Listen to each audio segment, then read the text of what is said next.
The grizzly stood 30 yards from the camp perimeter, its breath visible in the cold mountain air. Thomas Garrett watched from behind a tree, his rifle loaded but lowered because he knew the gun wouldn't matter. Between him and the bear lay a ring of iron teeth half buried in the snow, a trap so large and complex that every man in the hunting party had called it a waste of time and metal. In less than 2 minutes, that trap would either prove Thomas right or get them all killed.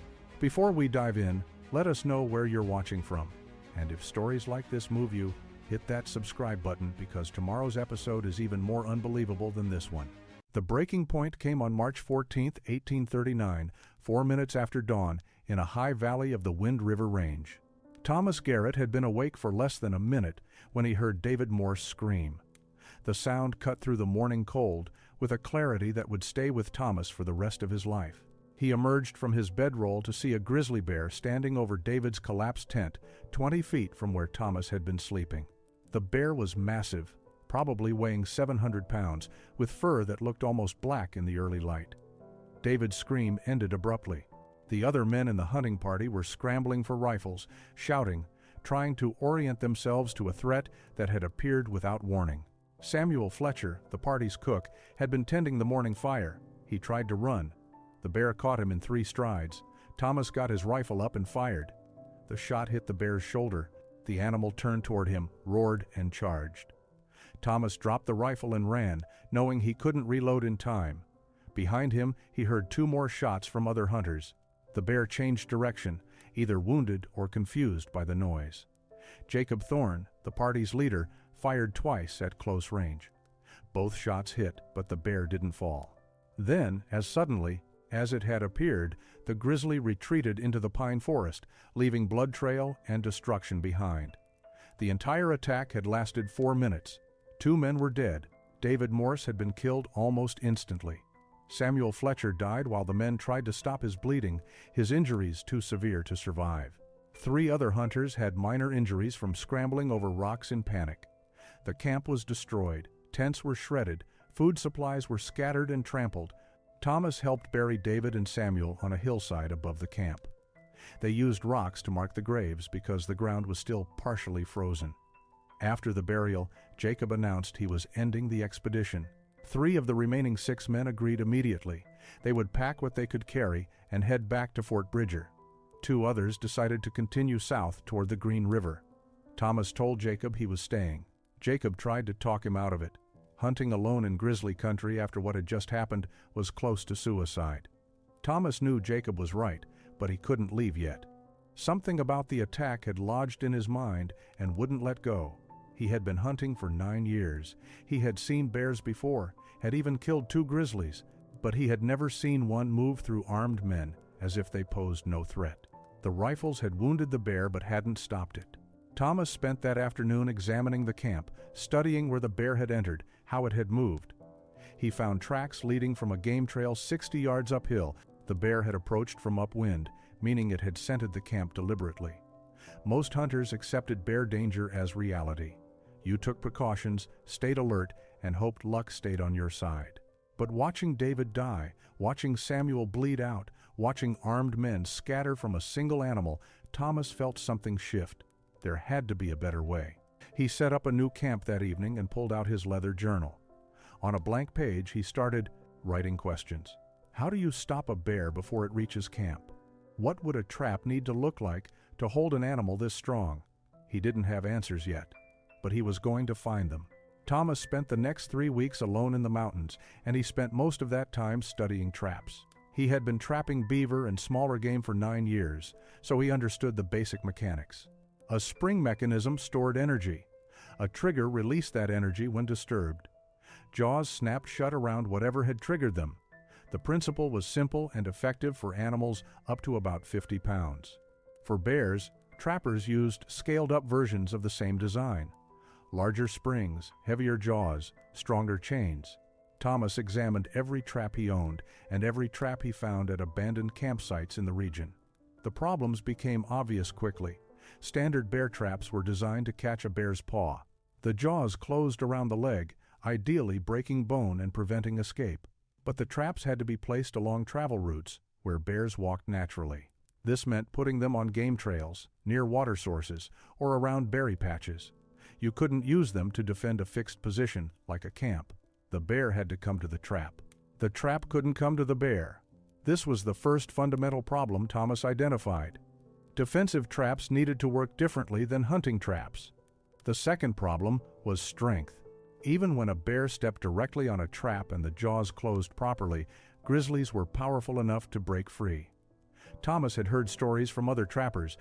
A bear caught in a standard trap would fight violently. Sometimes the trap broke, sometimes the bear's leg broke, but the animal escaped anyway, dragging the trap until it worked free. Sometimes the chain snapped. A trap that only worked half the time wasn't reliable enough for camp defense, where failure meant death. The third problem was triggering. Standard traps used a pan trigger. The bear had to step on a flat plate with enough weight to release the spring. Grizzlies were intelligent. Old bears learned to recognize trap pans and avoid them. Even young bears could sometimes step around triggers if they were visible or if the ground had been disturbed during trap placement. Thomas needed a trigger system that worked, even if the bear was cautious. Thomas visited 2 other trapping camps in late March. He talked to men who had survived bear encounters and listened to their descriptions. One trapper named William Cross had been in his cabin when a bear tried to break through the door. The door had held only because William had reinforced it with iron straps. Another trapper, a French-Canadian named Laurent Benoit, had lost his winter food supply when a bear tore through the wall of his cache. Laurent had shot the bear afterward, but the damage was done. Every conversation confirmed what Thomas already knew. Current methods didn't work. Rifles required hitting vital areas on an animal built to absorb damage. Cabins could be reinforced, but that didn't help hunters working away from structures. Traps worked sometimes, but failed too often. The wilderness community had accepted these limitations. Thomas refused to accept them. By early April, he had filled 20 pages in his journal with observations, sketches, and questions. He needed help. He needed someone who understood metal and mechanics better than any trapper did. He needed a blacksmith. Thomas reached Fort Laramie on May 2, 1839, after 12 days of travel from the Wind River Range. The fort was a trading post and military outpost on the North Platte River, one of the few places in the region where skilled craftsmen could be found. Thomas had been there twice before to sell furs. This time he came looking for iron and expertise. He found both in a blacksmith shop attached to the fort's main compound. Heinrich Vogel was a German immigrant who had arrived in America 6 years earlier. He had worked in industrial forges in Pennsylvania before moving west to Fort Laramie, where the Army paid him to maintain weapons, repair equipment, and manufacture hardware that couldn't be shipped from the east. His shop was well equipped by frontier standards. He had a proper forge, multiple anvils, hammers in various sizes, and metalworking tools that most blacksmiths in the region didn't own. Thomas introduced himself and explained what he needed. Heinrich listened without interrupting. When Thomas finished describing the bear attack and his ideas for a defensive trap, Heinrich asked to see the sketches. Thomas spread his journal pages across the workbench.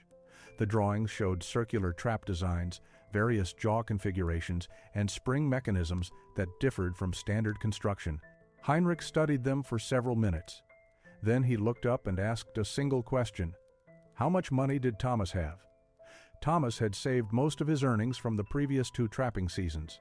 He had planned to use the money to expand his trap lines and purchase better equipment. Now he was willing to invest it in an experiment. He told Heinrich he could pay for materials and labor. Heinrich named a price for building 3 prototype traps according to Thomas's specifications. The cost was substantial. Thomas agreed immediately. They spent the first week discussing design problems. The circular configuration Thomas had sketched was interesting but mechanically complex. A circle distributed force evenly, which was good, but it required a spring mechanism strong enough to close jaws around a 5-foot diameter. Heinrich calculated the spring tension needed. It was far beyond what standard trap springs provided. They would need to forge custom springs from high-carbon steel, heat-treated properly to store maximum energy without breaking. The jaw teeth presented another challenge. Thomas wanted them angled inward to prevent a caught animal from pulling backward out of the trap. Heinrich explained that angled teeth would need reinforcement at the base, or they would bend under load. They experimented with different tooth profiles, forging test pieces and hammering them against the anvil to simulate impact. The design that worked best used teeth 8 inches long, 3/4 of an inch thick at the base, tapering to sharp points with a slight curve that directed force downward into the trap frame, rather than sideways where bending could occur. The trigger mechanism went through 4 iterations. The first design was too sensitive and would trigger from wind or small animals. The second was too stiff and required too much pressure. The third worked but was vulnerable to moisture, freezing the mechanism. The fourth design used a covered trigger pan with leather waterproofing and a tension adjustment that allowed fine-tuning in the field. By the end of week 3, Heinrich had completed the first trap. The first trap weighed 180 pounds. Thomas could barely lift it alone. Heinrich had used iron throughout, forged from salvaged wagon parts and broken equipment.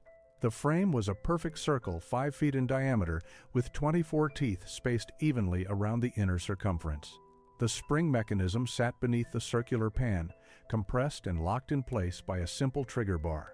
When weight pressed down on the pan, the bar released and the jaws snapped shut with enough force to bend a shovel handle in half during their first test.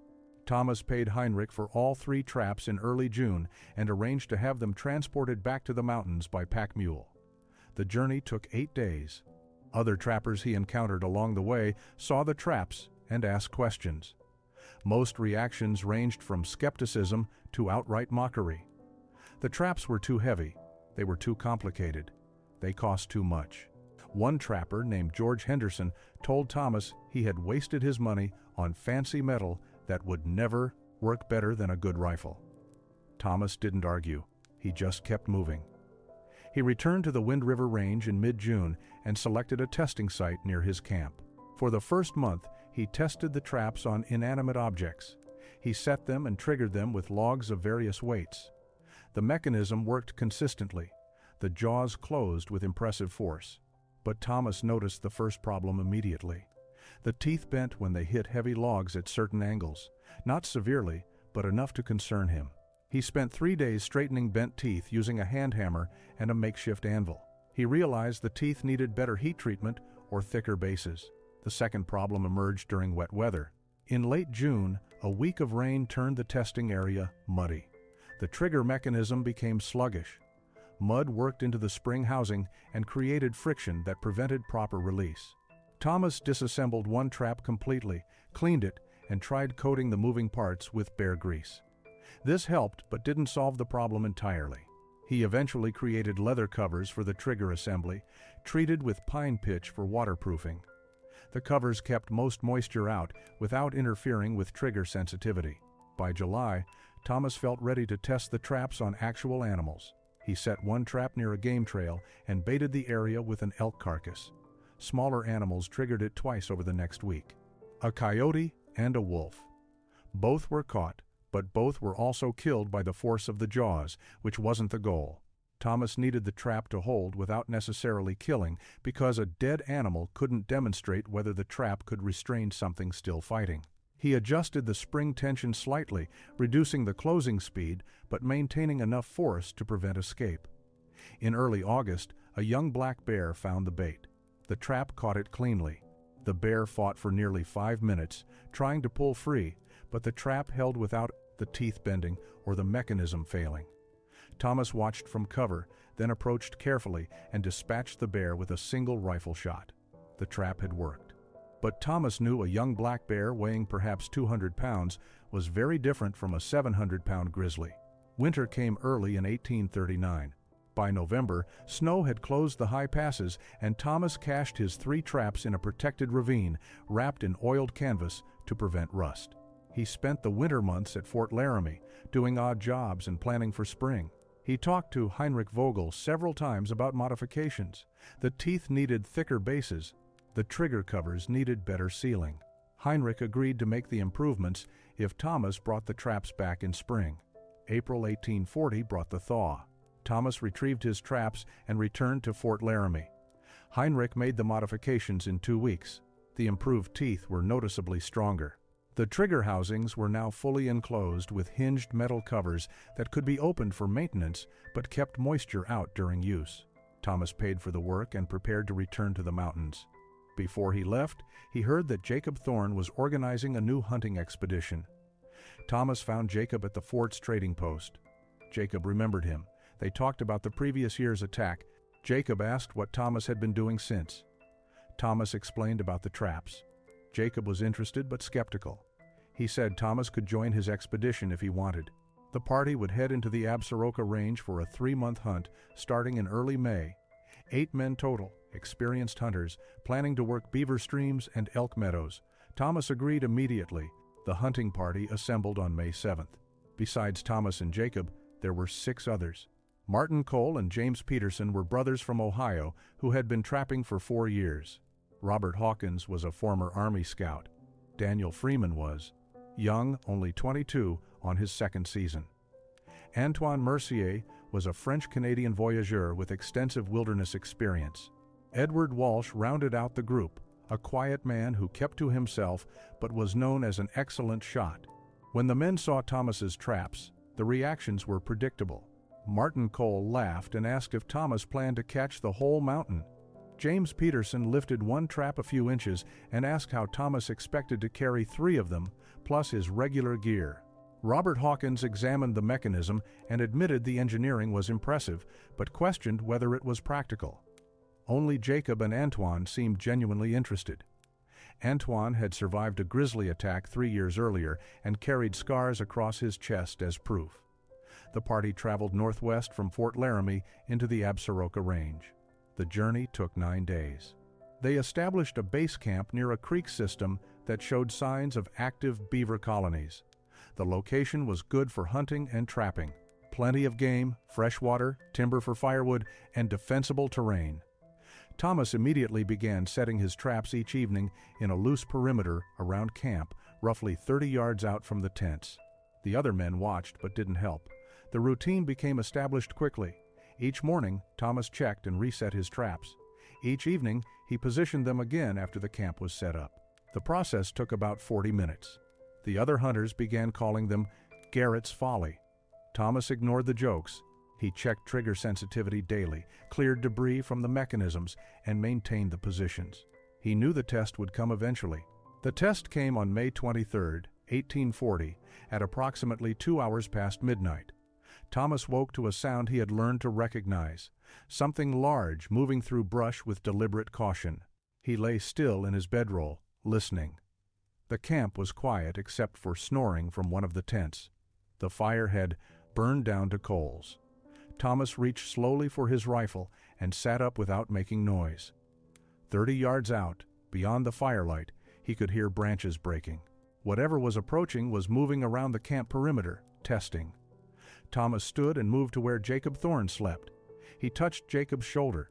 Jacob woke instantly, a survival instinct from years in the wilderness. Thomas whispered 2 words, "Bear coming." Jacob nodded and began waking the other men quietly.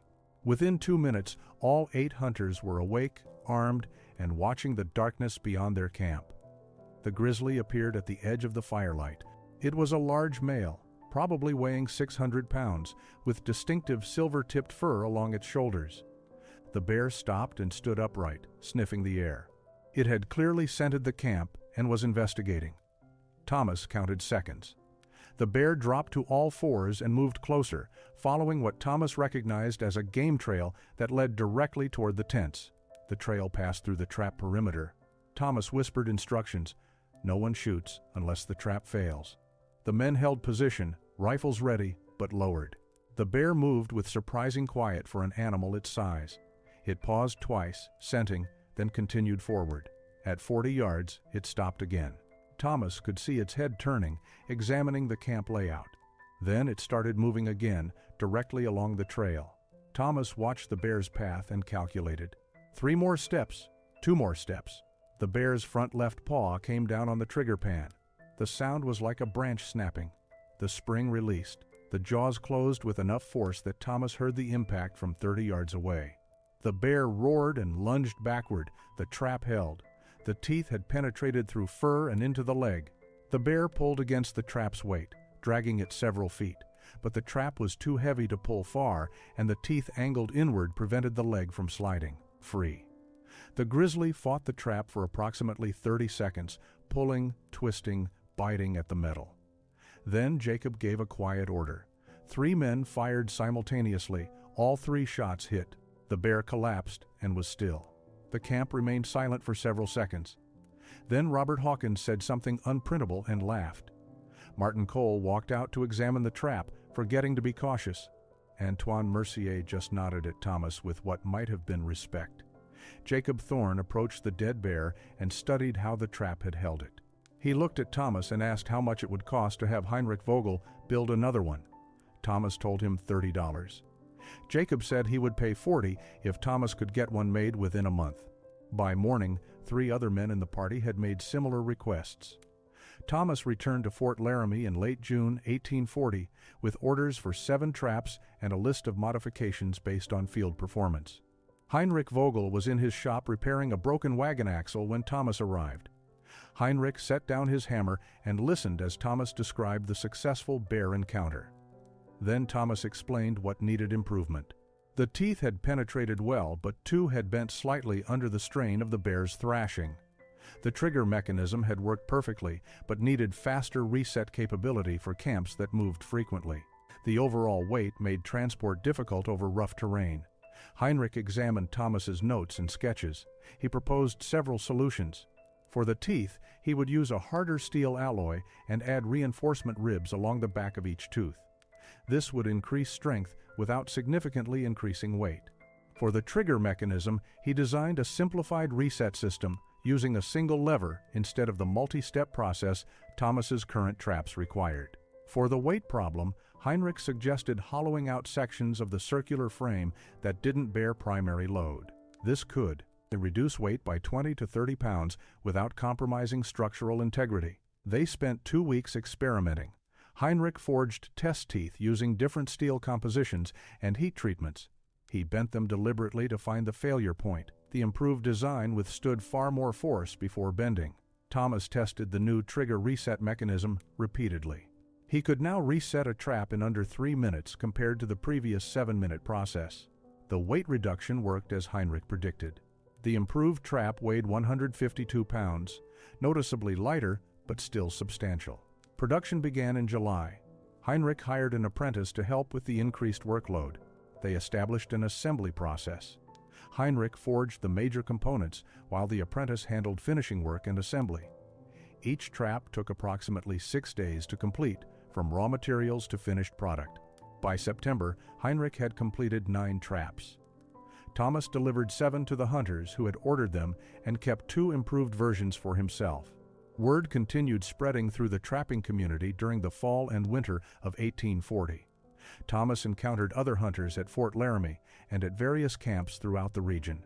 Many had heard about the trap that stopped a grizzly. Some remained skeptical. Others wanted to see the traps in person. Thomas showed them willingly and explained the design principles. Several trappers asked if they could copy the design and have local blacksmiths build versions. Thomas agreed without hesitation. He had never intended to keep the design secret or control its production. By spring 1841, 3 other blacksmiths in the region were building variations of Thomas's trap design. A blacksmith at Fort Bridger named Samuel York produced a slightly smaller version that weighed 120 pounds. A traveling blacksmith named Patrick O'Brien built traps with straight teeth instead of curved, which worked adequately, though not as well as Heinrich's curved design. The variations bothered Thomas less than he expected. The core principle was spreading. Hunters were protecting their camps with defensive perimeters instead of relying solely on rifles and luck. That was what mattered. Thomas had never wanted profit or recognition. He had wanted to solve a problem that killed people. The solution was now available to anyone who needed it. October 18, 1841, found Thomas with a hunting party of 14 men camped in a valley on the western slope of the Teton Range. The party was larger than usual, assembled by a trader named Marcus Webb, who planned an ambitious 6-month expedition. Thomas had joined as a guide and brought 4 of his traps. The camp was well organized, with tents arranged in a rough semicircle and Thomas's traps positioned at strategic points around the perimeter. The location offered good hunting, but several men had reported seeing bear sign in the area. Fresh tracks, scat, and claw marks on trees indicated at least one large grizzly was active nearby. The attack came at dusk on the third day. A female grizzly with 2 cubs appeared on the hillside above camp. The sow was defensive, reacting to the perceived threat the camp posed to her cubs. She charged without warning. Thomas saw her coming and shouted. The men grabbed rifles, but there was no time to form a proper defense. The bear covered the distance impossibly fast. Her front leg hit the first trap at full speed. The jaws closed. The bear's momentum carried her forward, dragging the trap 6 feet before it slowed her. She roared and tried to change direction. Her left rear leg came down on the second trap. The impact threw her sideways. She was now caught by 2 legs, but her size and strength allowed her to continue moving. Men were firing now, but the light was fading, and the chaos made accurate shooting nearly impossible. The sow reached the edge of camp, pulling both traps. She swung at the nearest tent with her free front paw, collapsing it. Daniel Freeman, who had been inside, scrambled out the back and rolled clear. The bear lunged toward him. Her right front paw landed on the third trap, positioned exactly where Thomas had predicted an attacking animal would step. The jaws closed. The sow was now held by 3 legs. The combined weight of 450 pounds of iron stopped her forward progress. She thrashed violently, trying to free herself. Jacob Thorne and Robert Hawkins approached from the sides, rifles ready. They fired simultaneously at close range. Both shots hit vital areas. The bear fell. The entire encounter from first appearance to final shot had lasted less than 3 minutes. The camp was silent except for heavy breathing and the sound of someone checking Daniel Freeman for injuries. He was shaken but unharmed. 2 other men had minor injuries. One had fallen running from his tent and bruised his ribs.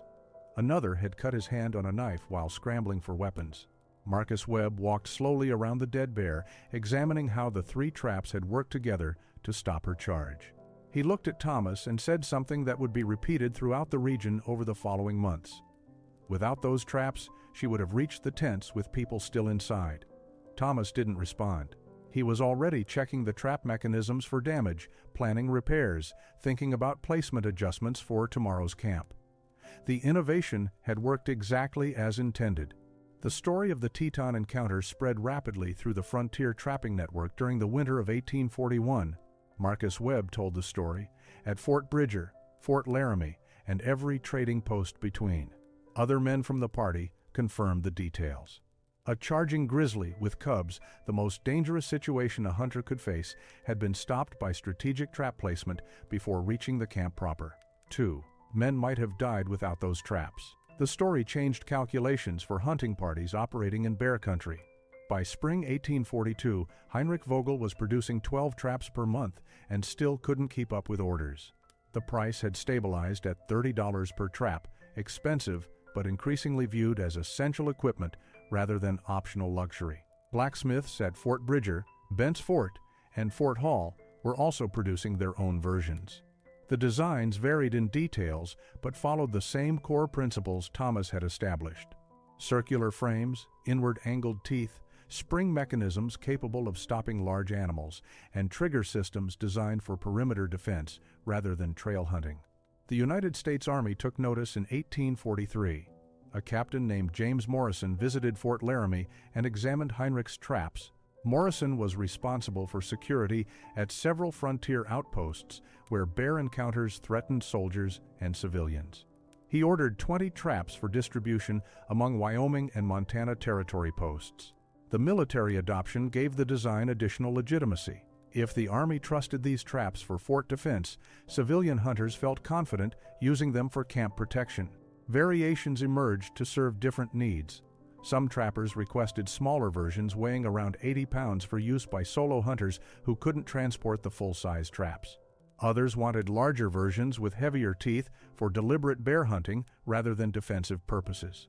A few innovative hunters developed portable versions that could be broken down into components and reassembled on site. Each variation maintained the fundamental architecture Thomas had developed, but adapted it for specific circumstances. Trading companies began stocking the traps by 1845. The American Fur Company included them in supply catalogs. Independent traders carried them to rendezvous gatherings where trappers purchased equipment for the coming season. The widespread availability meant that any hunter willing to invest $30 to $40 could acquire protection that had been unavailable 5 years earlier. Records from the period, fragmentary as they are, suggest a measurable decrease in fatal bear attacks among parties using perimeter trap defenses.